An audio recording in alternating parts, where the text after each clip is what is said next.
Hey guys, welcome to today's first live. Like I asked you guys for feedback and thank you so much.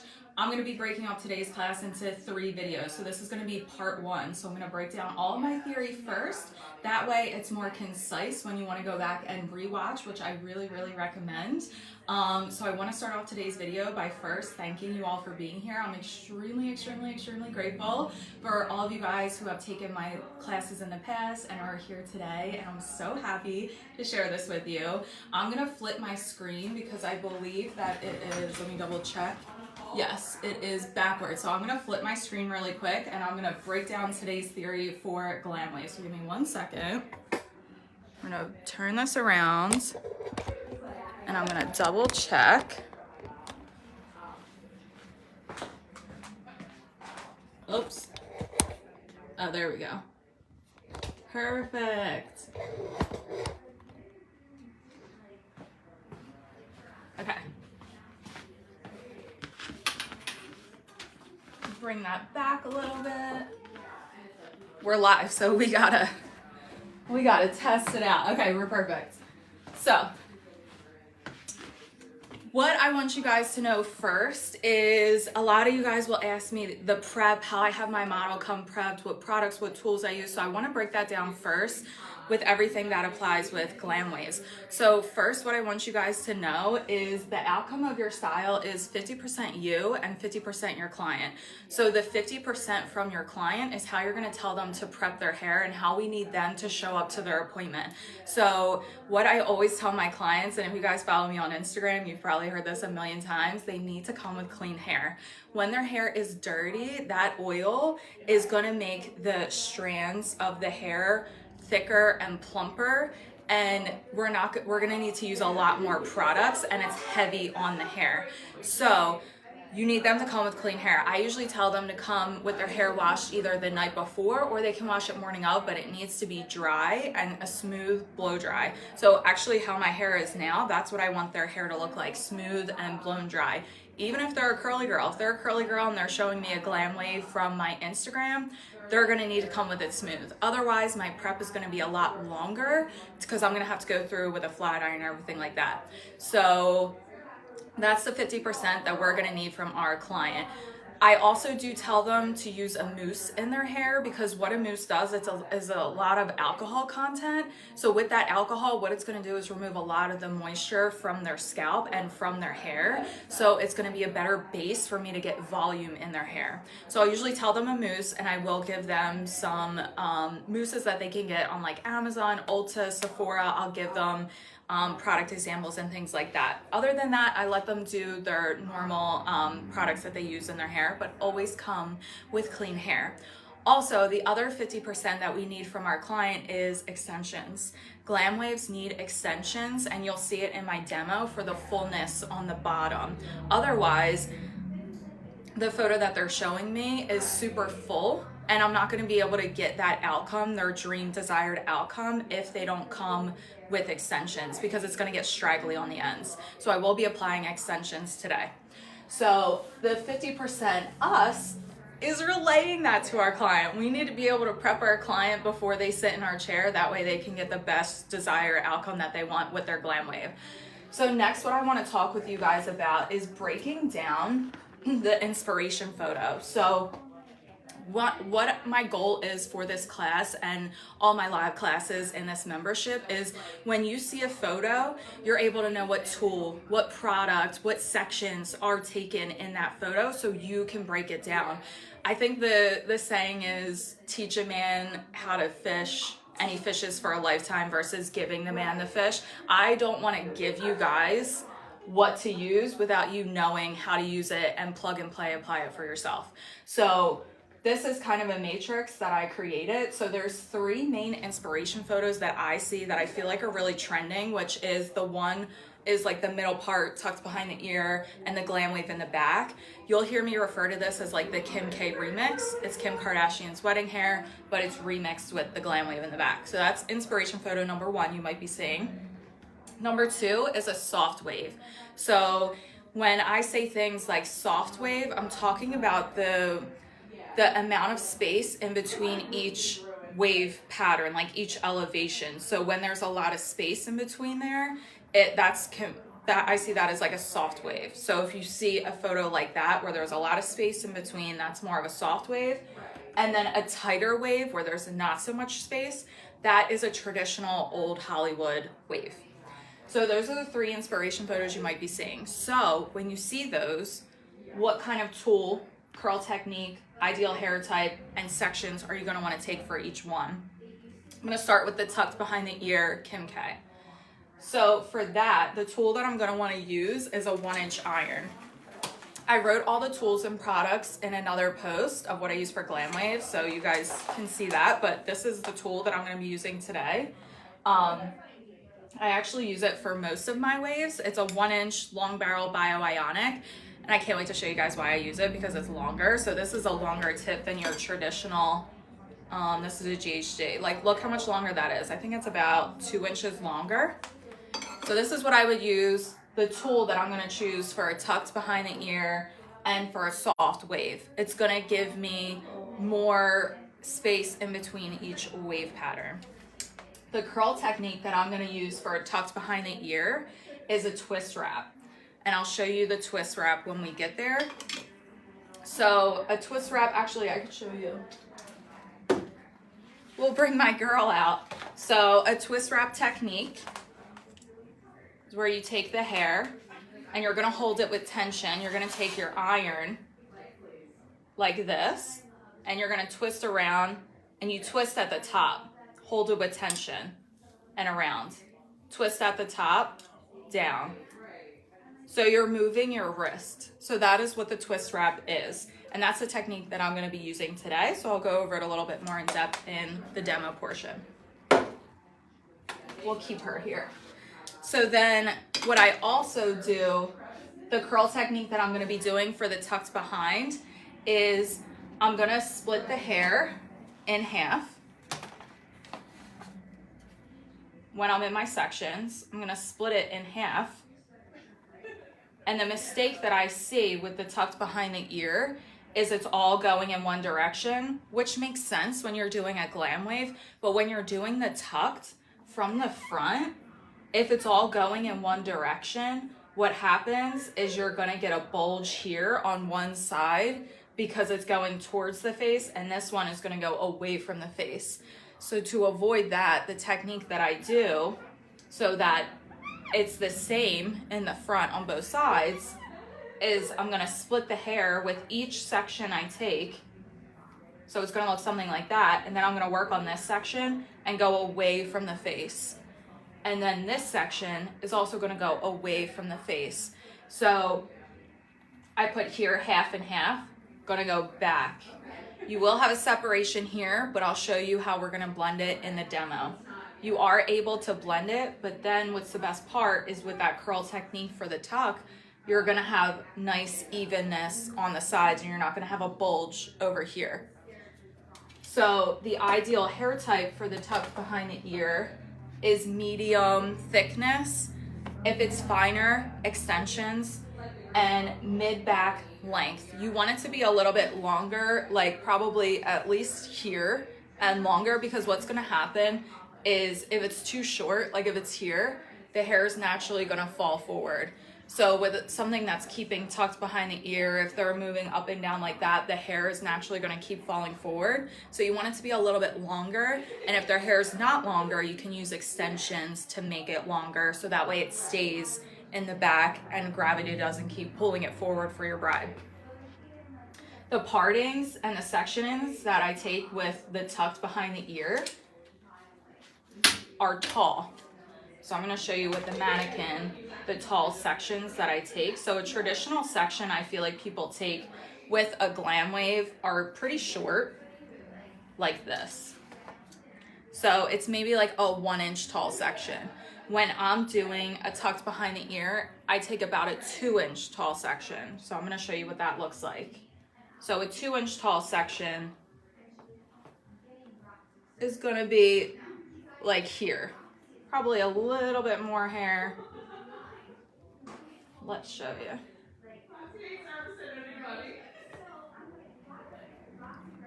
When the section is taller, you're gonna get a lot more of a softer wave versus when your sections are shorter, it's gonna be tighter, more of like an old Hollywood wave.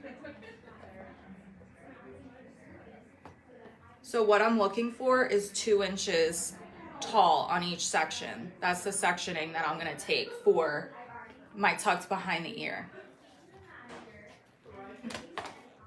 The next inspiration photo that you probably see is the soft wave. Again, that's more actually like this kind of a wave. So when there's more space here and more space here, it's like 3 to 4 finger space versus like when they're tighter together like that, that's the old Hollywood wave. So the curl technique that I take for a soft wave to get that space and create softness is a vertical hold. And I also use the twist wrap technique. So the vertical hold, when I say that, and this is probably the technique I'm gonna do today, is instead of curling this way, holding my iron horizontally. So instead of holding my iron horizontally like that, I'm gonna make it all the way vertical so that it points to the floor. When it points to the floor, I'm gonna be able to get more space in between each twist wrap. So it's gonna create more space when the wave comes out and it's gonna look softer. The ideal hair type for a softer wave is more of like a coarse texture. Fine hair texture, yes, we can do it, but these are my ideal hair types. If I wanted an ideal hair type for a soft wave, it would be coarser. Maybe somebody who has highlights blonde in their hair, virgin hair, doesn't hold as well on a soft wave because their hair that isn't colored is just, honestly, it's too healthy. So if you want to roughen up that cuticle, their cuticle on the hair strand is just too closed. You need to roughen it up. That's why I like coarse, I like blondes, highlight it for the softer wave because it's going to be able to hold that soft wave in place versus somebody who has finer texture. It's going to fall out a little bit more. And then the parting and sectionings, again, is going to be tall. So it's going to be tall, just how I showed you on the tucks behind the ear. So they're going to be about 2-inch sections all the way up the head versus like a 1-inch section. And the last one that you guys probably see is the tight wave. So to create a tighter wave where there's not so much space in between each ridge, so it sits a little bit tighter, like I'm gonna try to do this for you guys so you guys, I hope you guys are seeing this on the camera. So there's not so much space in between. So it's tighter, like that old Hollywood, very like 2012. It's honestly not even in, but some clients want it. And it does have a place in time. I'm gonna use a 3/4 inch iron. A 3/4 inch iron is gonna create less space in between each row. The twist wrap technique is what I'm gonna use for that tighter wave. And I'm gonna hold my iron horizontally.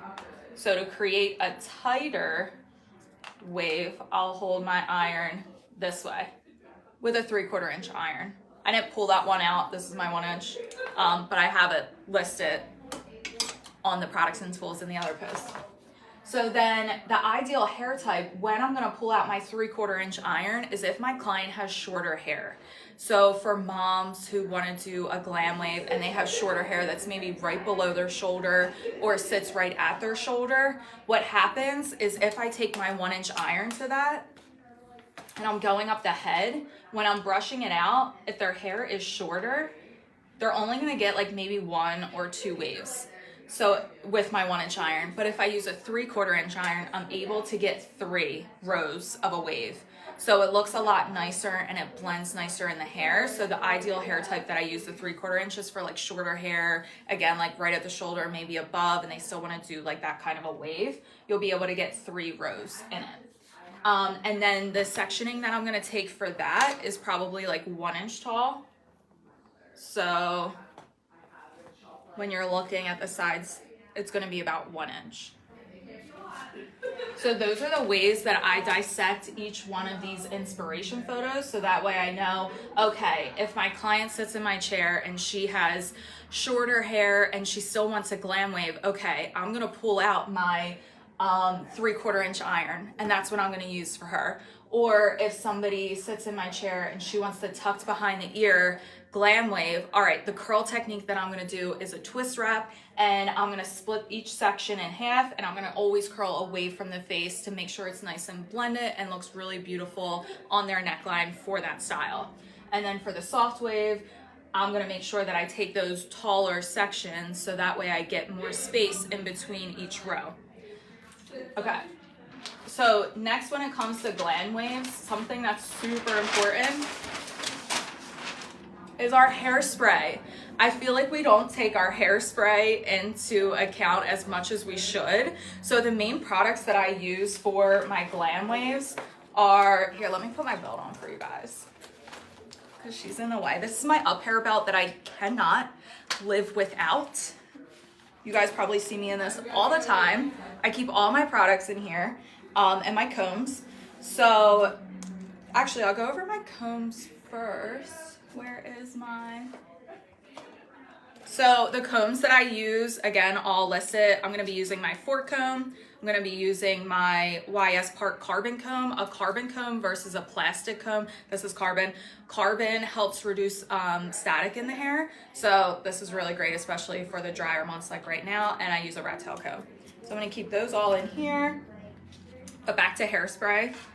Hairsprays that we use, there's 4 different types. So I use the Session 3, the Concrete 4, these are Oasis. I use a Got to Be Glued, and Silhouette, non-aerosol. So you probably see these hairsprays in people's kits and use them, and you might not be getting the same result. And I want to tell you guys why, and let's break that down a little bit more. So to break that down, we need to understand why we're using those.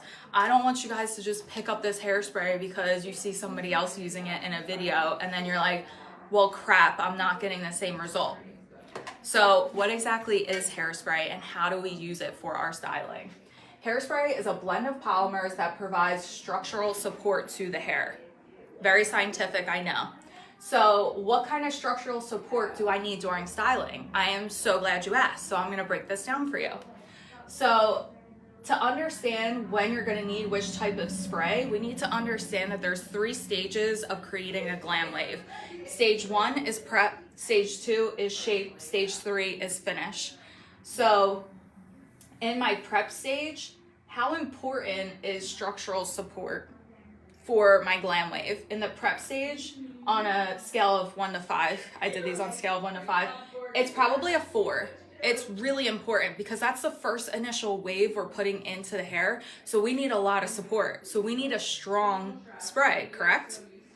Stage 2, in the shape, the structural support that we're gonna need is probably on a 2. From a scale of 1 to 5, because when I say shape, that's when we're shaping is anytime the curl is like you just left the iron and now you're taking any kind of a brush to it. That's what I call the shaping stage.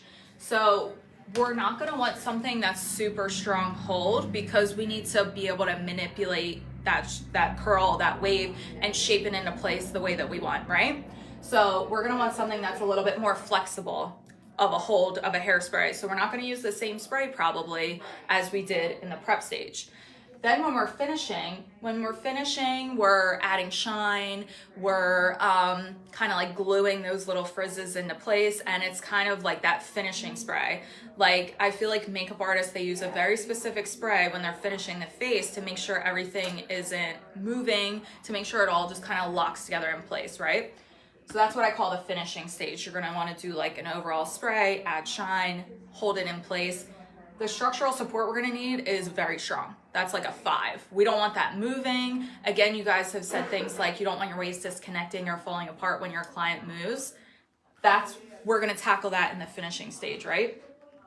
Okay, so now that we understand this, which stage we're gonna need which kind of structural support of a hairspray, what kinds of sprays are we using? There's 10 main types. For me, I only use these 4, so that's why I'm covering these 4 for you guys. So the 4 spray types that I use: finishing, shaping, freeze, and non-aerosol. So again, freeze, freeze, non-aerosol, shaping, finishing. This is a finishing. Okay, so those are the 4 sprays. So let's break them down.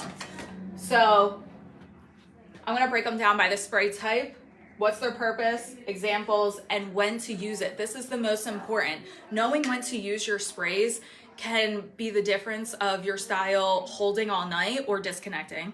It can be the difference of your style looking frizzy and matte versus looking glossy and that like wet hair look, okay?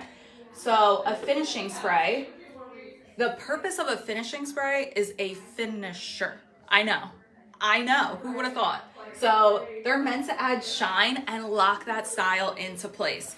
So I'm not gonna use at the end a shaping hairspray that's meant to be brushed. Or I'm not gonna use something that's not gonna lock it into place like a flexible hairspray.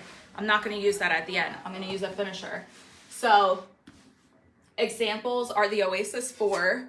This is concrete, so it's an ultimate hairspray. And the Kenra 25. So I really hate to break this to you guys, but a lot of the classes that I do, everybody will break out their Kenra 25 and tell me if you've done this, because I've seen you guys do it and I've been a victim as well. Kenra is a very strong hold spray. So this is what you guys do. Take the hairspray and this is your section that you're about to curl and you do this and then you just go in and we start curling and waving. So let's back up. Why is that wrong?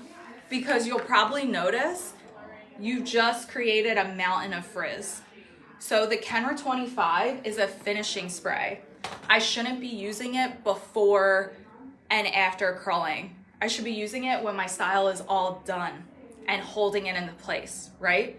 So that stronghold spray is the stronghold sprays dry instantly. That's why it's so strong. So as soon as I take this to the hair, it's dry. And that piece of hair is gonna stay in place. So if frizz is present, that's gonna be locked into place. So that Kenra 25 no longer has a place in my kit.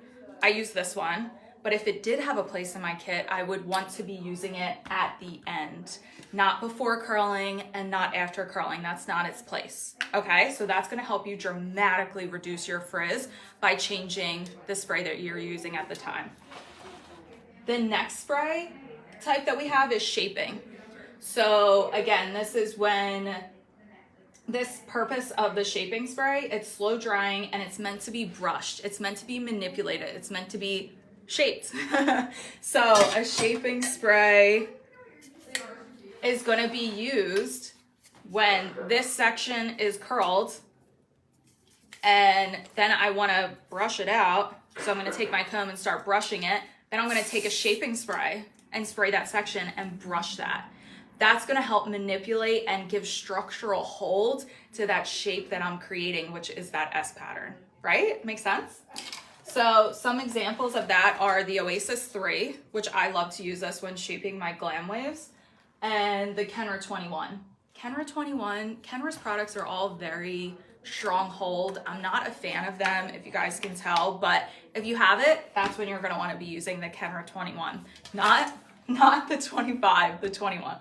Okay, so when you're going to use your shaping sprays during a glam wave is when you're brushing it out, not at the end, not before you're curling. When you're brushing out that wave, you're going to want to pull up a shaping hairspray.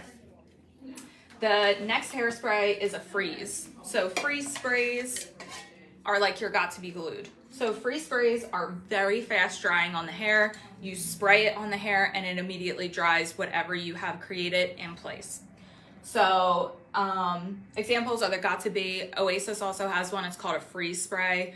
And you want to use these again at the end. I love using a freeze spray on a glam wave for that front piece that frames the face. So what I like to do is, let's just say we gave our gorgeous model Ashley here like a beautiful height in the front of a glam wave, and we want it to stay all day, and maybe this piece is like coming out and we're like, how the heck am I gonna get that to stay? Take your freeze spray, hit it, and then what you're gonna do to activate it even more, and I'm gonna show you guys this later, to really activate your freeze spray to hold into place, you're gonna take a blow dryer and hit some heat on top of that freeze spray so that way it doesn't move. It's gonna freeze everything into place. So freeze spray, we use that at the end. Now you guys are probably like, well, what spray do I use when I'm curling? Like, what do I spray on the hair before I start to curl? I'm so glad you asked. So you're gonna wanna use your non-aerosol spray. Your non-aerosol spray is really gonna give you the most structural support because you can manipulate it. It's slow drying, and it's meant to work or manipulate structure into the hair. So when is that one of the most important times? Is in the beginning when we're first putting that curl structure into the hair. So ones I do like to use are the Kenra 25 non-aerosol. This is the only Kenra product I actually love, guys. And the Silhouette. This is a beautiful, beautiful spray. This one, when you start brushing it out, it is a little sticky on the hair because, again, it's heavier. It's more of a finishing style spray. But the Silhouette is so brushable and flexible when I'm moving from my prep stage into my shaping stage of the wave. So this is my go-to and probably what I'll use today. So we're gonna put it in the pocket for later. And you're gonna wanna use that at the beginning. So when I'm curling, you guys will see, I'm gonna take my sections and I'm gonna spray.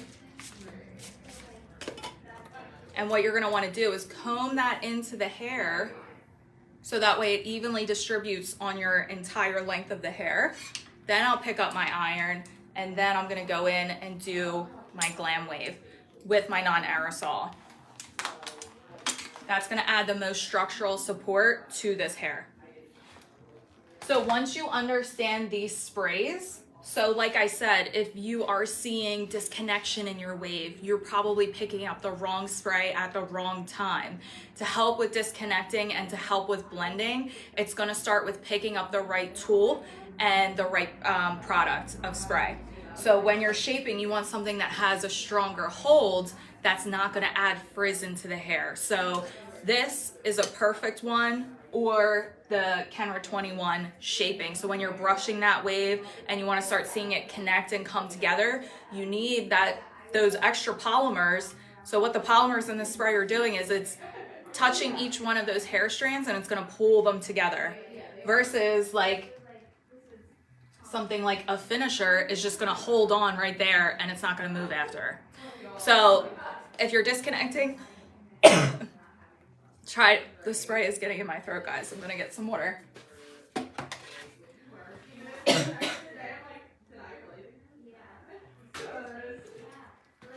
So you're probably using the wrong spray. And if you're worrying about frizz, you're probably also using the wrong spray. I'm gonna get some gum.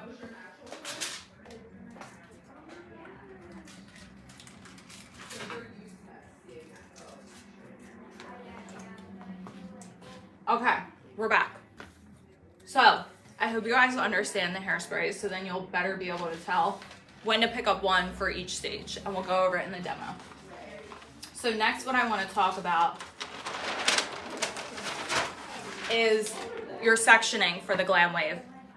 So there's 5 layers, 5 sections of the Glam wave, and the 3 most important layers, we got the front, the back, and the profile.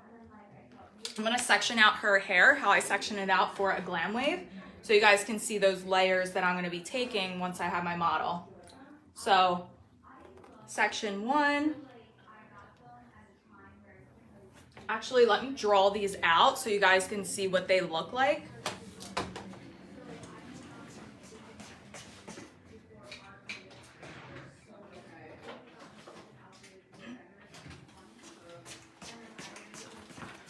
Forgot my markers, I'm back. Okay, I'm gonna draw out what my sections are gonna look like in the front from the profile and what they look like from the back.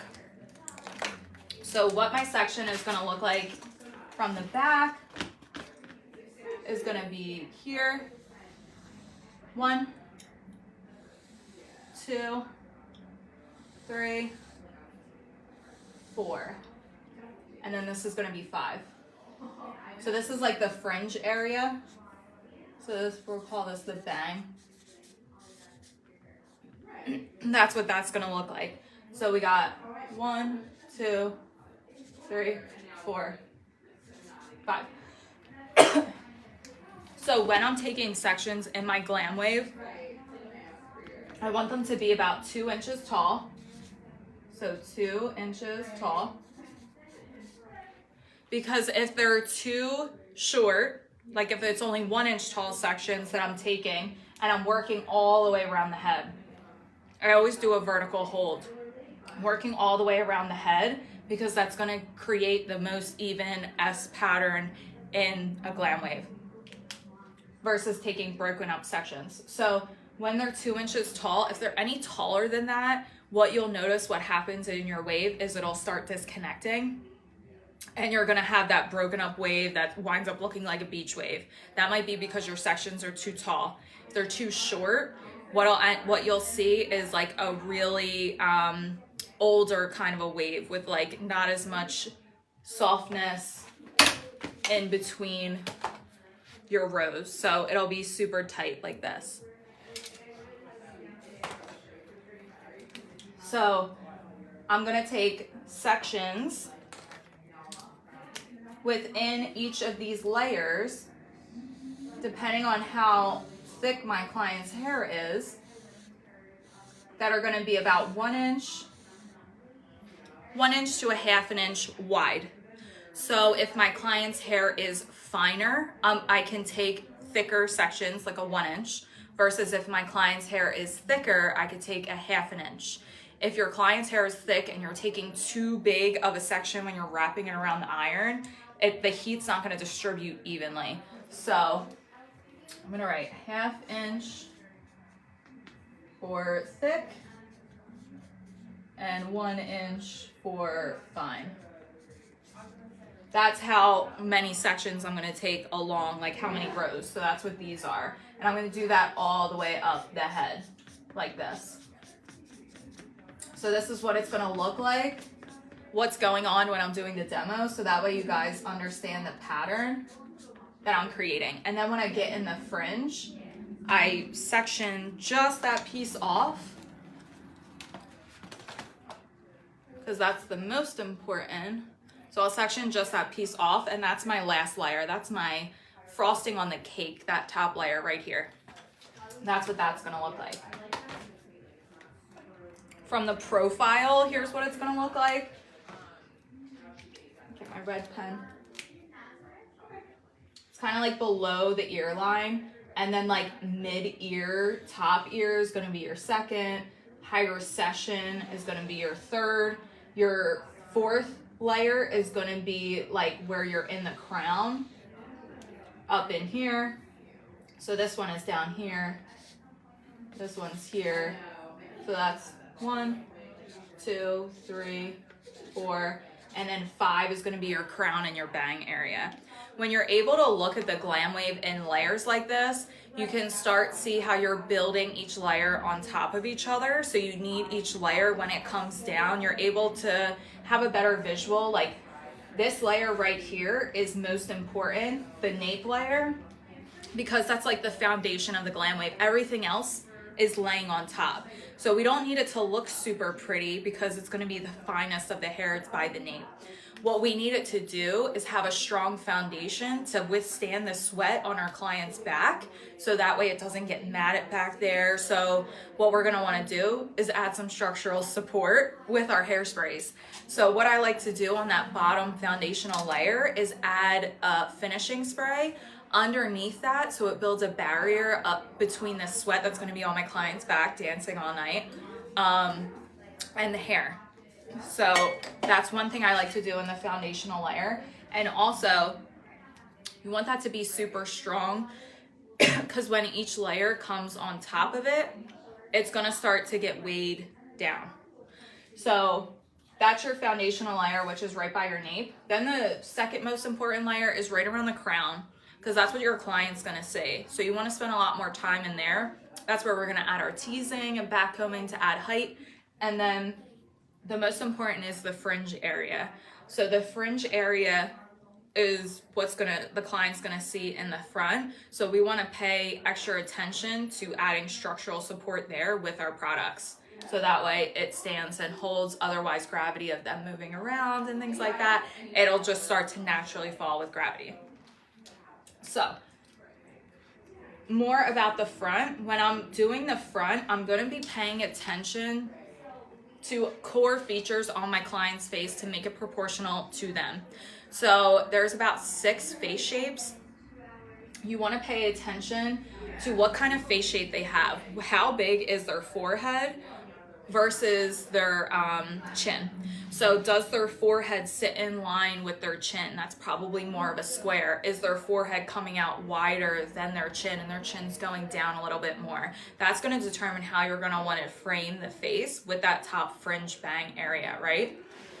So some key ways that I'm able to make it proportional to my client's face is the height in the front. You're going to want to match it with your client's eyebrows. So where you determine your parting is going to be most proportional when you make it in line with your client's brow. So the height, the arch of an eyebrow right here, that's going to be most proportional and most aesthetically pleasing when you do, that's where you're going to want to put a side part. So if you're going to do a side parting, and she's like switching up for the day, maybe she's normally a middle part. If you look at your client's eyebrow right here and you draw that line up there, that's going to be the most proportional for their face shape. So when you're doing the height for that side piece, so let's just say right here, and you decided to go that way, you're going to want that height to start at the arch of their eyebrow as well, and you don't want it to be the highest point of that. You want it to be at this point of their eyebrow. So right here is going to be the highest point, and then you're going to start to dip down here. That's what's going to be proportional on their face. So right here should be the highest point of the wave. You don't want anything to sit higher than that, otherwise it's going to look a little funky, it's going to look a little off. That's what I'm going to be doing when I get to the front. Yes, so that is the front, highest point there, and you want it to dip down and meet on the other side of the other eyebrow there. So we got the arch, start of the brow, and the end of the brow. When you are proportional with the face, no matter what the curl looks like, it's gonna look proportional and it's gonna look great on your client. And then the last thing I wanted to go over is, I went over my tools. The other tools that I'm gonna be using today are my crimper, which is already hot. This is the Sam Vila crimper. I'm gonna be using that, my Bio-Ionic iron, and the combs that I'm gonna be using today are my YS Park and my Tangle Teaser. Let me show you my Tangle Teaser.